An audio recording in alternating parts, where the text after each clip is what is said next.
انا كون جات عندي السلطه اللي يهضر ندخلو للحبس. اخر من الاخر اخدم وسكت. انا ما نرقدش شبعانه وجاري جيعان، عيب.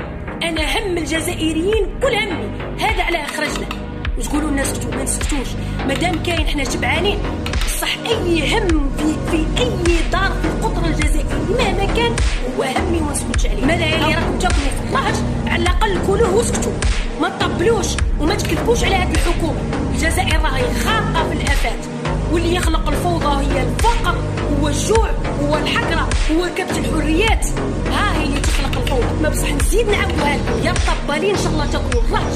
مانا نعيشوا احرار وهم الجزائري كل همنا وماناش محبسين حتى تتحقق العداله الاجتماعيه ونعيشوا كل كيما بعضنا وتحاسبوا كل فينا حبنا وحده.